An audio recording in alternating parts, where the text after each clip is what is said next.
आरोप लगाते हैं। आज आए उनके बयान से इन आरोपों की बाढ़ फिर से आने वाली है। सबसे पहले आपको ओवैसी का बयान सुनवाते हैं, फिर इसे पॉलिटिकली डिकोड करने की कोशिश करेंगे। सुनिए।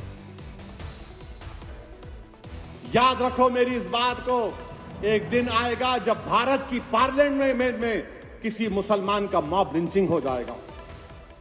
वो दिन दूर नहीं है, वो दिन दूर नहीं है, क्योंकि हिटलर की जब हुकूमत थी तो हिटलर की हुकूमत में लिखा जाता था यहूदियों से बच के रहो, ये जर्मनी के लिए खतरा है। आज यहूदी लफ्ज को निकाल दो, मुसलमान लिख दो उस पर। हमारे देश के वजीर आजम, कहां गया आपका सबका साथ, सबका विकास, सबका विश्वास? रमेश बिदूड़ी और दानिश अली का मामला अभी शांत भी नहीं हुआ था कि बीच में भड़काऊ भाईजान आ गए। वैसे भी हर मुद्दे पर बातचीत करते हैं, हर मुद्दे पर बयान देते हैं। मैं तो कहता हूं ठीक है, बयानबाजी करिए, आप नेता हैं, आपका काम है बयानबाजी करना और सियासत करना, लेकिन आपकी सियासत चलती रहे इसके लिए देश के सदन पर आप सवाल कैसे कर सकते हैं? आप सीधा ये कह रहे हैं कि संसद में मुसलमानों की लिंचिंग हो जाएगी। ओवैसी साहब, जिन मुसलमानों के खतरे में होने की आप बात कर रहे हैं और देश को गुमराह करके और मुसलमानों को जो भड़काने का काम कर रहे हैं ना, मैं आज देश को सच्चाई बताऊंगा कि 47 के बाद देश में मुसलमान कितने खुश हैं, कितने फले फूले हैं। उनकी आबादी 7 गुना तक बढ़ी है।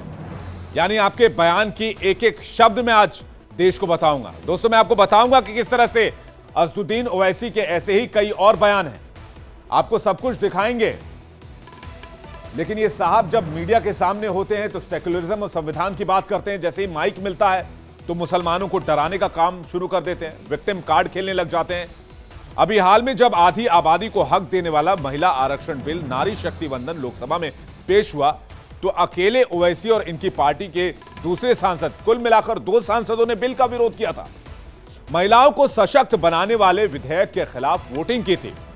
यानी साफ है कि पंचायत से लेकर राज्यों के विधानसभा और संसद में 33% महिलाओं की भागीदारी से इन्हें इनकार है। लोकसभा में 27 मुस्लिम सांसद हैं, जिनमें से एएमआईएम के 2 सांसदों को छोड़ दे तो किसी ने बिल का विरोध नहीं किया।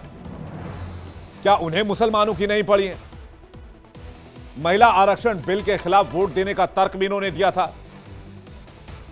तो असदुद्दीन ओवैसी हमेशा से मुसलमानों को डराने वाली राजनीति करते हैं और वो चाहते हैं कि इसी आधार पर उनकी राजनीति चलती रहे। और आज भी यही कह रहे हैं कि देश की संसद में एक दिन ऐसा आएगा जब मुसलमानों की लिंचिंग हो जाएगी।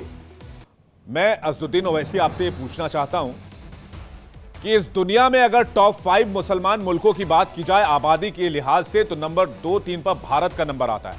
सबसे ज्यादा मुसलमान इंडोनेशिया में रहते हैं, उसके बाद पाकिस्तान, उसके बाद भारत। और तो दावा यह भी करता हूं कि अगर सेंसस हो जाए, जनगणना हो जाए तो सबसे ज्यादा नंबर 2 पोजीशन पर भारत आ जाएगा।